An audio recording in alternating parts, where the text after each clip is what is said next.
Welcome back into the mental game, where this week's guest is college basketball coach Will Wade. You lose LSU. It's a good job. It's an SEC job, and you try to just, hey, we'll figure it out. We'll be strong. We'll move on. But yeah, you certainly go through things that think, man, am I ever going to coach again? Am I ever going to get another opportunity? And in this episode, Coach Wade opens up about his coaching career, going from VCU to LSU, the highs and lows in college basketball, including that saga at LSU, which led to him losing his job before finding a new home at McNeese State, and now where he's the head coach at NC State. He also opens up about his own mental health journey and going to that rock bottom after losing that job. All of that and so much more in this amazing conversation. But first, I want to tell you about Man Therapy. And guys, I'm talking to you because, look, we've got to be comfortable talking about our mental health and being vulnerable. And that's why I want you to go to mantherapy.org today to find amazing tools and resources to take the best care of your mental health. But now it is time for the latest episode here on The Mental Game with Will Wade.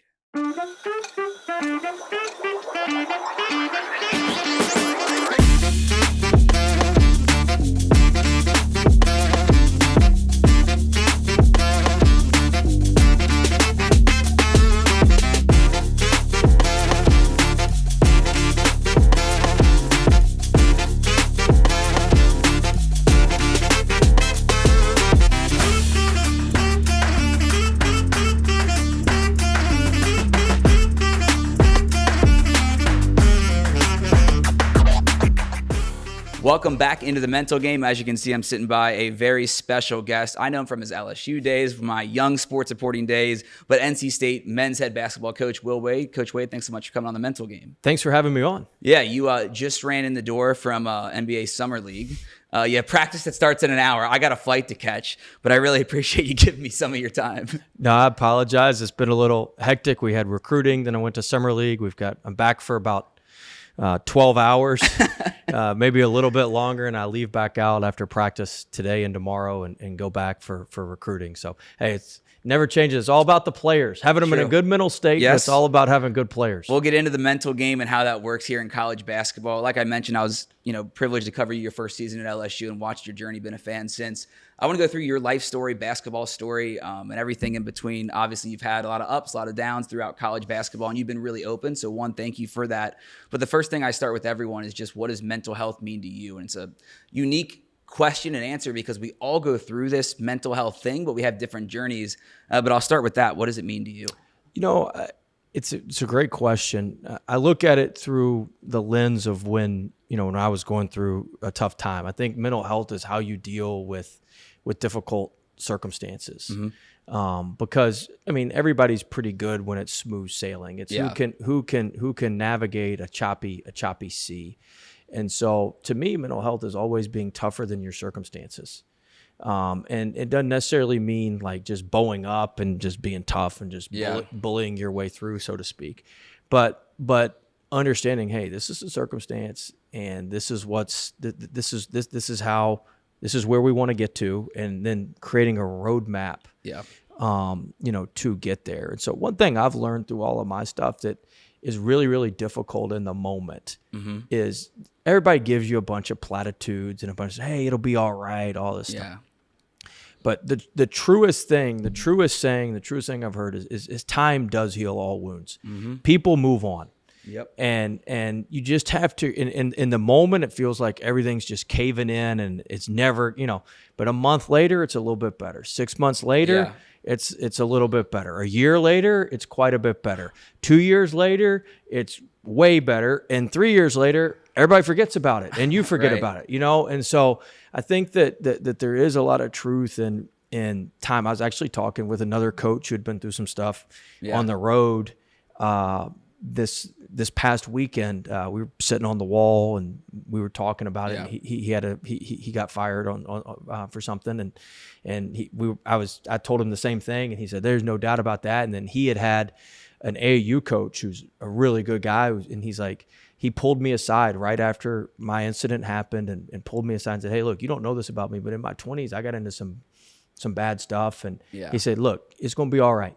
time. You just need a little bit of time. And this guy's a well-known AAU coach, runs a great program, has sons that coach in college now, and so I thought that was. It's funny we're talking about it today, but I was literally talking about it on Saturday. Wow, sitting in a gym in Georgia.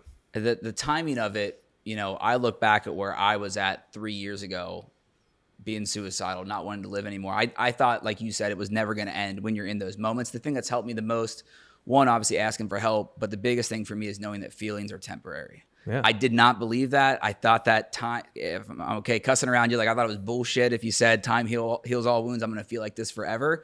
But you got to ask for help, and you can take that next step. I'm sure you've discovered that obviously on your journey. Absolutely. And feelings are also like, it's what you assign to them. Yeah. Like feelings and like everything's neutral. Mm-hmm. And it's whether you assign a positive or negative value to something. And I've got a mindfulness coach who works with our team and works with me on that. And he's been really good. Greg Graber wrote a book. Like he's really, really sharp. He's done a good job of like, hey, it's, thoughts are neutral. It's what you assign to them, that makes you believe they're positive mm-hmm. or makes you believe that they're negative. And so, I've tried to keep that in mind and keep that at the forefront as we go through things. You can certainly have that perspective now with all your stops, the things that have gone on maybe at different schools, different points in your coaching career. But, we're not that far apart age-wise. I know you grew up in the same generation as me where you were taught to suck it up, be a man, especially when it came to mental health. Don't show your emotions. You're weak if you do. Did you always have that consciousness around mental health? I mean, I know your mom was a longtime principal. She saw things probably in young people that might have helped you. How did you tackle that early?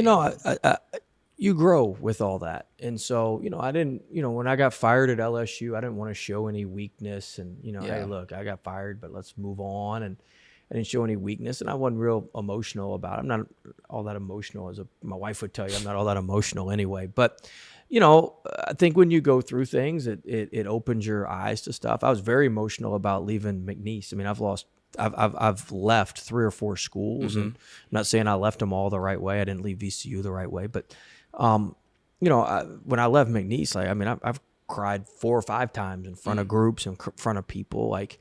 I think that's growth that, and it shows you care. Yeah. It shows that it means something and that you have a deep care for it. But sometimes you try to mask, look, you lose LSU. It's a good job. It's an SEC job.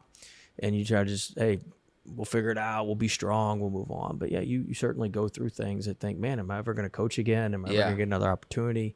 How bad did I mess this up? And I screwed this up royally. And then, when you're given that extra opportunity, you're able to, one, have way more appreciation mm-hmm. For what you're doing and way more appreciation for how you're going for how you're going about it. Yeah. But 2, I think you understand, hey, now when I was there, I cared what people thought. I really don't care what you think. You can like me, you can dislike me, you can think what I do is great, you can think what I do is terrible. Like, it doesn't affect me one way or another. As long as the people in our building and the people who are with us every day, as long as they appreciate that stuff, and as long as they know who you are, that's all that matters.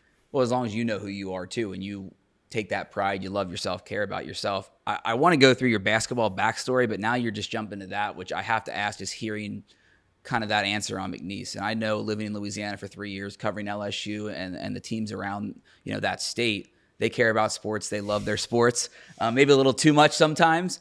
But for you, when you lose that job with all of everything that's around it, the noise, what people say about you, what kind of dark space did you go in? I know you say you're not that emotional of a guy, but you can't, get knocked down like that and not feel it. Yeah, I mean, the biggest thing is you don't have purpose. When you're coaching a team or you're part of a team or you're running a program, like, you have purpose. Yeah. You got purpose to serve your players. You got purpose to give your fans pride. You got mm-hmm. purpose to help elevate your school. Like, there's purpose involved. If you don't have purpose every day, it's tough. And when you get fired, you go from having a ton of purpose and have a ton of responsibility and everybody calling it. The first couple months, it's pretty cool. Your phone's not ringing 100 times a day. Sure. You don't have to solve every little problem. You don't have to deal with every little thing. But then after that, it gets a little bit, lonely. And you're like, man, I miss the hustle and bustle. There's only so much time I can sit on the couch and watch TV, or so many books I can read, or so many times I can go to the beach, whatever it may be. And so I think, look, you're making good money when you're doing that stuff. The money's not it's the purpose. Right. And so I think that part is very, very difficult. That part was very, very difficult for me. Because I try to do my best to, be there for everybody in the program, whether it's our players, our managers, our graduate assistants, our assistants, whoever it may be. Like, we try to invest a lot of time in those folks. And so with that, you're solving a lot of problems during the day, or you're navigating a lot of avenues during the day. And when you don't do that, it's kind of hits you like, man, I don't have as much to do. Well, you've gone to so many places and had that responsibility, that purpose, whether it's Chattanooga, VCU, LSU, McNeese, here now at NC State. When that happened, and I'm not just going to focus on this, you're just talking about it now. It doesn't matter. Did you go to a dark place where you thought, I might not coach again after this? You never know. I try not to spend too much time thinking about that. I still had the case going on, so it was like, all right, you put your time into, like, all right, after you lick your wounds, you go, all right, we got a hearing in February. We got 5 months to prepare for this hearing. Let's go prepare for this hearing. Yeah. That's kind of your next game. It's a different game. Sure. Important game. Yeah, very important game. You're going to want to win that one. Yeah. Very important game. One you need to win. But you kind of shift your focus to that. And so I tried to put my attention to that, gave me some purpose. Yeah. And then after I left there, I felt like, all right, it's going to be okay. Like, this isn't the end of the world. Mm-hmm. I think I'm going to have another opportunity. They're going to get me on some things, but they're not, a lot of the stuff, we're not going to get hammered. This isn't going to be career ending. Although I think the NCAA would have liked that. Yeah. It's not going to be career ending. And so I think that I left there feeling renewed and feeling excited. And then I went there with purpose leading up to that. That McNeese opportunity, again, I understand what those Louisiana fans and what those schools maybe who aren't LSU feel like sometimes. And so to be there and be able to give them a winner, yes, that's amazing. This last, run, beating your alma mater and Clemson in the NCAA tournament personally had to be incredible. But you mentioned those emotions and tearing up 3, 4, 5 times, even since you've left, when you've gone back or had conversations again. Is that emotion just coming from a place of, when I'm at this rock bottom, these people believed in me and gave me a shot? Yeah. They were all in. And look, they'd been through a lot. They'd been through 2 devastating hurricanes. It was just one of those deals. I'll coach hopefully a long time. I'll never have the synergy that we had there. Yeah. They needed us and we needed them. They needed something to kind of believe in and to get this thing off the ground. And I needed somebody to believe in me and give me another opportunity. And it just so happened that it worked at McNeese and in Louisiana. And so just seeing the pride that their people have, the pride and excitement that people in Lake Charles have, means a lot to me. Early in my career, that stuff didn't mean too much. Just, hey, whatever, let's win a few games and keep it moving. But, I would stand and watch my first year, I'd stand in the tunnel and watch everybody fill in the arena, just amazed that we could get 5,000 people to come care about McNeese basketball. It became the biggest ticket in town. It was like the social event it was like the social event every week on our Saturday and Monday games. And so, you have a little bit more appreciation, a lot more appreciation for those things and all the small things. And I tried to enjoy it a lot more when you're out and you don't know if you're going to get another chance. Like, shoot, let's enjoy it. Like, let's have a good time with it. And so, that part was very rewarding, at McNeese. And then just being able to pay it off with, I didn't want to leave there on a bad note. Sure. And being able to pay it off by going back-to-back NCAA tournaments and then winning a game was just, it was just incredible. I still just get chills thinking about it, and everything that everybody did to be a part of helping us win like that was phenomenal. I don't know you real well. I've known you for 8-9 years, but you could see that difference from afar of that young, hungry coach coming from VCU to LSU that maybe didn't know what he didn't know and just wanted to go out there and kick everyone's ass, to the guy that's super grateful to have that opportunity with a team like McNeese, maybe after a moment like you had losing the LSU job. I think what sticks out to me is the connection, obviously, with some of those social media videos that you have with those guys in the locker room. Where did you get that energy to be able to connect young men and young basketball players? I've had the chance to work with, Wes Miller at Cincinnati, Dan Hurley at UConn, some of these guys that have been in the game for a long time. And that's a common thread, but you got to have some foundation that teaches you those things, right? Yeah, man, I think it's just, look, I tell our guys this all the time. We're going to treat, everybody well. We want to make sure that everybody feels like they're a part, because everybody has a major part in our program. Our team captain may be a walk-on, because he plays a huge role in what we do, and he takes pride in that. And so I think that, it's my job to get their team's selfish desires to fit into our team needs. So I need everybody's selfishness to fit into what we want to do as a group. And, we spend a lot of time, like you're here today, we've got practice, and then we have our team dinners tonight. So I take a group to dinner, my assistants take a group to dinner. That's awesome. It's a mixture of players, managers, graduate assistants, staff members, support staff members. And so, we do that tonight, and then we'll come back tomorrow and practice, and we'll be, I'll be off and gone, but, those guys know how to run everything. But I think that, the first part of that starts in recruiting. You want to find guys that have common traits, commonalities. I really, since I've been through what I've been through, I look for, I think resilience is a huge piece. I look for guys who have overcome some adversity, guys who have overcome some things to get to where, to get to where we are. And I think when you've got a common bond, or you have something that's a common link between everybody, then you can build off of, you can build off of that link. So we treat everybody fairly. We don't treat them equally, but we treat them fairly. And I tell our guys that, if I treated everybody equally, you're a 30% three-point shooter, I'm a 50% three-point shooter, we'd each shoot 10. Right. If we treat everybody fairly, I'd shoot 10, you'd shoot 2. Right. That's not. So, we're going to make sure that everybody's treated fairly, and everybody. But the main thing, too, is we want everybody has value in our program. Every person that touches our players brings value to our program, to our players, to what we're doing. And so we spend a lot of time, making sure everybody understands, hey, what you do is important, whether you're washing clothes or whether you're filling our snack bars up, whatever it is you're doing, it's freaking important to help us win. And we appreciate you, and we appreciate what you do. And that part, that part's been, kind of been a staple of what we've done. No matter where you've been, you've done that at different stops. But I'm curious, where does that intention of appreciation, love, care, respect come from? Is that something that you were taught at a young age? Did you see it from parents, friends, coaches? I really learned it from Saga Smart, who's the head coach at Marquette. I worked for him at VCU, and it's funny. There's a lot of things he did at the time.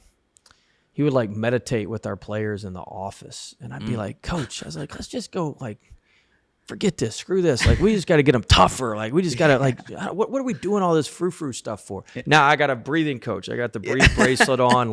Now I got to meditate. Now we meditate. I do it. So it's, you end up, I saw how it affected guys. It's funny. We had I told my wife, we flew up to Richmond. Unfortunately, one of our players at VCU, his son passed away. And so we went up to the visitation, and a bunch of the former players were there. And I told my wife, I said, man, it's, this is why we do what we do. It's amazing. Some of those guys, man, they turned out good. Yeah. Some of the stuff we went through with them, and some of the, we knew all the backstories, but damn, they turned out good. Just sitting there and seeing them at the visitation and seeing, it's man, this is why we do what we do. But a lot of that's, was shocking. I saw the environment that he created, the environment he still creates at Marquette, and he does it probably on steroids from what he was doing when I was with him. And so, I think you're a product of what you see, and I didn't see much value in that before working with him. And then when I was working with him, I was like, you know what?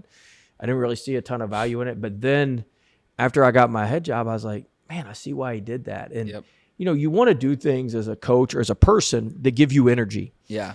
There's a lot of stuff in the job that drains energy from you. Of course. There's a ton of stuff that drains energy. So, part of what gives you energy is helping players or being around guys. And so, like, I always walk through the weight room, or I'll walk into workouts when my assistants are doing the individuals, just because, like, I want to be around the guys. I want to feel the energy of the guys. Like that. That's why I do what I do. So that gives me energy being around them. If I'm having down, I'm going to go down the court and joke around with them a little bit, mess around, and then go from there. And so, I learned that from Coach Smart, and he's been ultra successful with it. And so we try to replicate as much of that as we can. The vulnerability piece as a coach in your personal and professional life, how do you use that, if you do, as a strength with your guys to build that trust? Because you got to bring them together, obviously, on the court, but selfishly as a coach, you're going to win more if you guys are emotionally more attached off. Yeah, I mean, look, our guys know what they sign up for when they come play for us. So, all my stuff's pretty public. You can Google my name and see what's going on. So, they all know, what it is. And we talk about, one of the things we try to talk about is, hey, what adversity have you overcome to get here? And, how did that shape your journey to get here? And you hear a lot of stuff from some of the players that you don't know. Maybe I was the only person who knew it through recruiting and through profiling and stuff in recruiting. But, you get a sense of what, of what is important to each guy and what they had to overcome to get to this point. When you do that, that gives you an emotional baseline that you can build from. You've heard Coach Wade talk about fighting through adversity in this episode. Shoot, all of us men, we all go through adversity in our life, whether it's at work, at home, with our mental health, spiritual health, physical health. We all go through things, but it's how we bounce back, just like Coach Wade did, that can really help us when we're struggling. And that's why I want to tell you about something called Man Therapy. It's this amazing tool that's built for us men that might be struggling with our mental health. Go to mantherapy.org today and take their 18-point head inspection. It's a quick 2-minute test that asks you everyday questions about your life, work, your mental, physical health, and things that could help you take the best care of your mental health. There's amazing tools, resources, tips and tricks, and so much more. Again, go to mantherapy.org today. Suicide can be tough to talk about, but that's why the Happiness Project is helping us break the stigma. After losing their classmate Nick, his friends knew they had to do something to help save lives. So that's why the Happiness Project was born, a clothing brand to raise awareness for mental health and suicide prevention with t-shirts and hoodies to start a conversation and let people know, just like you are not alone. To learn more, follow @Happiness Project on social media and use the code MENTALGAME at happinessproject.com for 15% off your first order. For you to come here now at NC State, beautiful facility. They're coming off, obviously, a couple years ago going to the Final Four. You didn't want to leave McNeese the wrong way. You didn't do that. You were able to take them into back-to-back tourneys, get them that first tournament win. But what sold you on a place like NC State? ACC basketball, obviously big rivals right down the street. What made you want to come here and be the coach? I think that we have great basketball tradition. I think this is one of the few schools that cares as much about basketball as football in the Power Four, I guess now. Yep.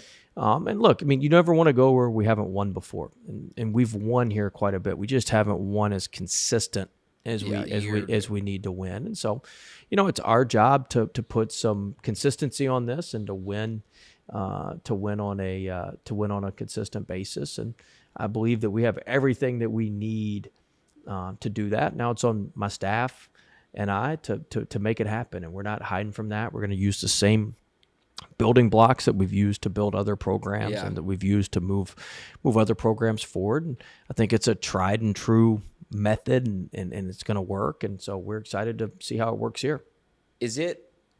This is a tough question for me to ask, but I know you're probably going to understand why I ask it this way. Just the way the world shifted these last 3 to 4 years in college basketball when it comes to NIL, recruiting, obviously advantages you have now that maybe you didn't in the past. How do you use those now and know that they can help you elevate a program back to a Final Four that was just there 2 years ago? Well, I think that the advantages now are the kids are getting what they deserve. Yeah. Before they weren't. Even if they were getting paid, they still weren't getting what their market was or what they deserved. And so I think now, they are, which I think is great. I'm never gonna argue about that or be disappointed about that. I'm fired up. I wish we could pay them more. Yeah. I wish we could share more money with them and pay them more. But I think that having a background and we understand how the world works. We understand how that world works. It helps us in some of the recruiting situations. It helps us with some of the recruitments. But I think that in general, being able to pay the players is very positive for them. I think it's positive for the school, and I'm excited to be a part of this era of college athletics. I am excited to see you in this era of college athletics. It's very cool to see that spark on your face again. And these last 3 years, obviously getting a job like this. What excites you the most about this team? You guys have your summer workouts now, but before you know it, you'll be doing those closed door scrimmages and season coming in the fall. Yeah, I think we've put together a good group. I think we're a competitive group. We're a hard playing group, and so I'm excited to see how it comes together.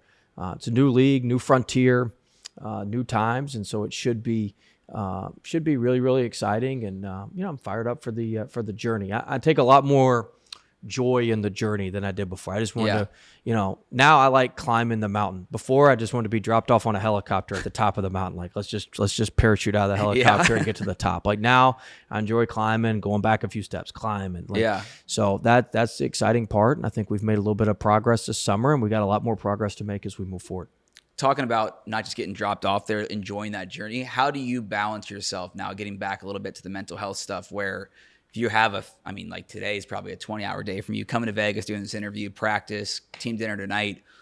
I know you run still every morning. I ran this morning at 3 in Vegas. How many miles did we get in? I ran 2.5 this morning. All right, There's one other guy in the workout room with me. I was pretty impressed. Wow. All right, nice. I do those Orange Theory classes. I don't know if you've ever been to one of those, but that's my running like you do. But what are some of those other things that kind of keep you grounded, help you when you have this busy job, busy life? Yeah, it's tough. But like I said, it beats sitting around doing nothing. Fair. It's all perspective. So, when a couple years ago, you're sitting around hoping for somebody to call, it's all perspective. You got to be grateful. You got to be appreciative. You got to be thankful that you're in this position. So I enjoy it. It's fun. It's a great occupation. It's a great way to make a living, to be able to help impact other folks. But I run, I read. I'm excited. I haven't seen my family in a week. I'll see my daughter tonight for a few hours, and then be back Sunday and see him a lot more. So, but it's all part of it, and I'm excited about it, and it gives me energy to travel, recruit. Because in recruiting, it's no different. You're building relationships with people. You're meeting people. You're building relationships, and that part's what excites me and gives me energy. Last thing I'll ask you, usually I ask people to give, advice to maybe the younger people in their field or who want to get to where they're at now. So I ask it a two-parter. You can either answer it that way, or I'm curious, what would you tell, a younger Will Wade that wanted to be a coach that you've learned best advice to? Look, if I can do it, anybody can do it. I was a manager. I wasn't a good player. So, you could do it. I tell you this, if you do what everybody else does, you're going to get herded with them. You've got to do some stuff differently to make yourself stand out. One thing we've done is we run our program. It's different. Some people think it's different and terrible. Some people think it's different and great. Some people are indifferent to what we're doing. But I think if you do what everybody else does, you're going to get the same results of those people. And unless you're at an elite place, or you're an elite person, it's tough. Yeah. So you've got to find what's your niche. What can you do to make sure that you're doing something a little bit different. You don't need to be different just to be different, but to be yourself. Our program's a reflection of who I am. And I don't try to be something we're not, and we run it how we do run it. And hey, if you like it, great. If you don't, screw you. We really don't care. And so that's how it works. And before I didn't feel like that. I want everybody to like what we did in our program, or think that this was great, or that we were doing, and I want everybody to think that we were in here like splitting atoms till 2 a.m, Yeah. coming up with quadratic equations and all that. Now it's like, shoot, let's go get some good players. Let's put them in a good system. Let's keep that thing simple so they can play fast and physical and with fresh legs and clear minds. And let's go rock and roll. You're unapologetically yourself, which is very, very obvious. Coach Wade, appreciate you so much for coming on the Mental Game, man. Let you get to practice, but we'll see everyone right back here next week on the Mental Game. And I'm so thankful for Coach Wade giving me so much of his time as he gets ready for the season down at NC State with his new team. Like I said, I got the chance to cover him while he was at LSU. Just a great guy, obviously been through some adversity, and I'm super grateful that he got another shot at a major college basketball program. Wishing him and the Wolfpack all the luck in this coming season. Next week, another surprise guest right back here on the Mental Game, and we are going back to the NFL, and your one hint, I guess 2 hints since I just said NFL, the Philadelphia Eagles. Next week, right back here on the Mental Game.